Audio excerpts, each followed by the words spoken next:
Pada tanggal 17 Desember 1903, sejarah penerbangan berubah selamanya ketika Wright bersaudara melakukan penerbangan pertama dan sukses di dunia. Mungkin Anda pikir desain pesawat mereka sangat sederhana. Baling-baling menggerakkan pesawat ke depan, sayap menghasilkan gaya angkat, dan pesawat tetap berada di udara. Tetapi ketika Anda memperhatikannya dengan cermat, Anda akan kagum dengan berbagai teknologi cerdik yang diciptakan oleh anak putus sekolah 100 tahun lalu ini. Desain mereka begitu lengkap, sehingga bahkan pesawat modern saat ini pun menggunakan prinsip penerbangan yang sama. Pertama, untuk membuat pesawat terbang, Anda harus terlebih dahulu mengatasi tarikan gravitasi. Atau dengan kata lain, Anda harus menghasilkan gaya angkat. Wright bersaudara meminjam ide untuk menghasilkan gaya angkat dari pengalaman mereka sebelumnya tentang glider. Mereka tahu bahwa ketika udara mengalir di atas permukaan melengkung, maka akan menghasilkan gaya angkat. Semakin tinggi kecepatan, semakin besar gaya angkatnya.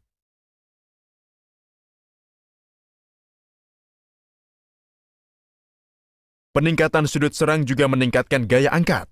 Bagaimana gaya angkat ini dihasilkan? Itu topik untuk video lain. Untuk membuat pesawat bergerak maju, digunakan dua bilah baling-baling. Baling-baling ini menghasilkan gaya dorong. Sekali lagi dari prinsip airfoil yang sama. Bilah baling-baling tipis adalah pilihan desain yang cerdas. Sampai saat itu orang umumnya percaya bahwa baling-baling pesawat terbang haruslah seperti baling-baling kapal. Namun, Wright bersaudara membuktikan bahwa untuk bekerja secara efisien di udara, baling-baling sempit berkecepatan tinggi adalah pilihan ideal. Selain itu, Anda akan melihat bahwa baling-baling berputar ke arah yang berlawanan. Ini adalah keputusan desain penting lainnya. Tanpa ini, kontrol pesawat tidak akan mungkin terjadi. Kita akan membahasnya di akhir video. Baling-baling digerakkan oleh mesin yang berada di sayap. Untuk menerbangkan pesawat, Anda harus mematuhi persamaan gaya penerbangan berikut. Untuk menghasilkan desain pesawat yang memenuhi persamaan ini, Wright bersaudara mengembangkan data gaya angkatnya sendiri dengan meninggalkan semua data gaya angkat salah yang ada saat itu. Sayap milik Wright bersaudara memiliki titik teratas di dekat ujung terdepan. Desain ini menghasilkan lebih banyak gaya angka daripada desain teratas di tengah yang digunakan pada waktu itu. Pesawat ini tidak akan terangkat dari tanah hanya dengan desain sayap yang dioptimalkan saja. Wright bersaudara kemudian menyadari bahwa mesin otomobil berat yang digunakan adalah penjahat utamanya. Mereka harus membuat mesinnya lebih ringan tanpa mengurangi output dayanya.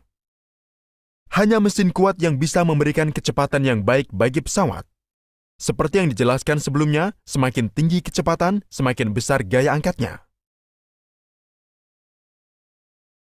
Tidak dapat menemukan mesin seperti itu, kemudian Wright bersaudara merancang dan membuat mesin sendiri dengan bantuan mekanik mereka. Mesin 12 HP petrol yang ringan. Bahkan sebelum pengembangan mesin baru, Wright bersaudara telah menghitung bahwa mereka membutuhkan mesin dengan berat kurang dari 200 pound, dengan setidaknya 8 tenaga kuda untuk memenuhi persamaan penerbangan. Untuk mengurangi beratnya, mereka bahkan membuat crankcase dengan bahan aluminium yang pertama pada waktu itu. Mereka mengecat hitam crankcase-nya sehingga para pesaing tidak akan tahu bahan konstruksinya.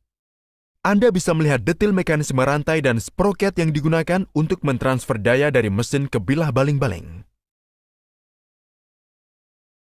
Dengan desain ini, pada kecepatan pesawat yang tepat, maka gaya angkat akan menyusul tarikan gravitasi dan pesawat akan lepas landas.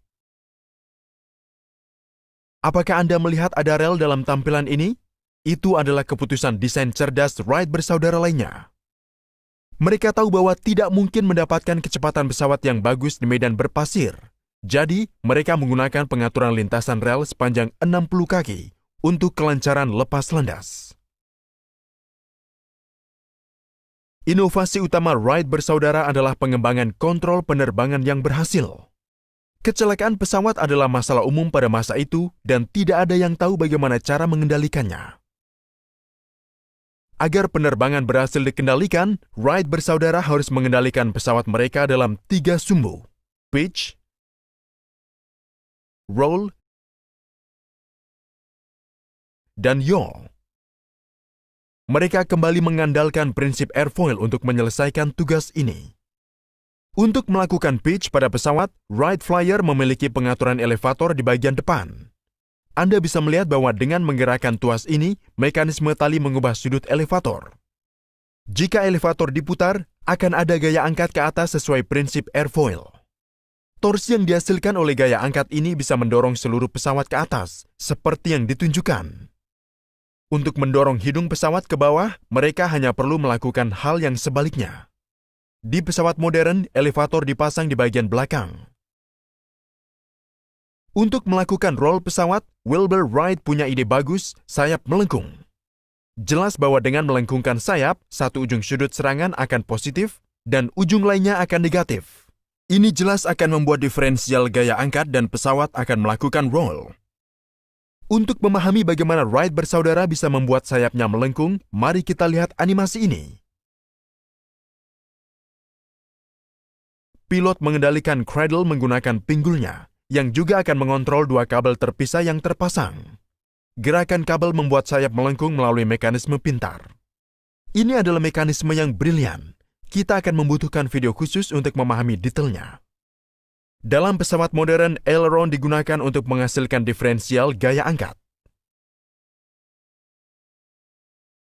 Namun, ketika Wright bersaudara pertama kali mencoba melakukan roll pesawat menggunakan sayap melengkung, hasilnya adalah bencana. Mereka memperhatikan bahwa seiring dengan putaran yang terjadi, pesawat mengambil belokan yang tidak diinginkan seperti yang ditunjukkan animasi. Mereka menyebutnya masalah pembalikan kemudi. Fenomena ini sekarang disebut dengan adverse yaw. Fisika di balik adverse yaw kini sudah dipahami dengan baik. Aliran udara di atas daerah sayap sudut tinggi menghasilkan hambatan tinggi. Di ujung lain, gaya tariknya rendah. Perbedaan gaya tarik membuat pesawat melakukan yaw seperti yang ditunjukkan. Wright bersaudara mengatasi masalah ini dengan bantuan pengaturan kemudi. Jika pesawat melakukan yaw dengan cara ini, mereka memutar kemudi seperti yang ditunjukkan sedemikian rupa sehingga torsi yang dihasilkan oleh kemudi akan benar-benar membatalkan torsi adverse yaw. Wright bersaudara di sini membuat langkah cerdas lain. Karena kemudi harus dioperasikan setiap kali sayap melengkung, mereka kemudian menghubungkan kontrol kemudi dan pelengkungan sayap menjadi satu. Kedua gerakan ini secara bersamaan dioperasikan dari kontrol pinggul. Dengan menggunakan kontrol-kontrol ini secara efektif, maka Wright bersaudara bisa memberikan stabilitas yang dibutuhkan pesawat, melakukan pitch pesawat untuk naik atau turun, dan membuat putaran yang mulus dengan membelokkan pesawat. Sekarang, kembali ke pertanyaan menarik yang diajukan di tengah video. Mengapa Wright bersaudara menggunakan arah rotasi yang berlawanan pada baling-balingnya? Ini dilakukan untuk membatalkan efek giroskop dari roda yang berputar. Setiap objek yang berputar memiliki momentum sudut. Anggaplah Wright bersaudara mendesain pesawat dengan baling-baling yang berputar ke arah yang sama. Sekarang pilot memutuskan untuk melakukan pitch pesawat dengan menurunkan elevator. Turunnya elevator jelas akan menghasilkan torsi seperti yang ditunjukkan. Namun, pesawat tidak akan melakukan pitch ke atas seperti yang diharapkan karena momentum sudut baling-baling. Sebagai gantinya, pesawat akan membelok ke arah yang tidak terduga seperti yang ditunjukkan. Fenomena yang tak terduga dikenal sebagai presisi giroskopik. Presisi giroskopik sangat sesuai dengan hukum gerak kedua Newton. Terlihat bahwa arah perubahan dalam momentum sudut sama dengan torsi yang diterapkan. Satu-satunya cara untuk mengatasi perilaku tak terduga tersebut adalah dengan menghilangkan penyebabnya, momentum sudut baling-baling yang berputar. Itulah tepatnya yang dilakukan Wright bersaudara dengan dua baling-baling yang berputar ke arah yang berlawanan. Sungguh mengherankan saat mengetahui bahwa Wright bersaudara memikirkan tentang hal-hal teknis yang sedemikian rinci, meskipun pendidikan formal mereka terbatas. Apakah Anda memperhatikan bahwa posisi pilot tidak di tengah pesawat?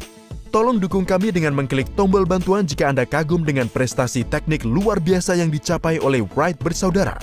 Juga beritahu kami di kotak komentar mengapa menurut Anda Wright bersaudara memutuskan untuk menempatkan pilot sedikit bergeser dari tengah.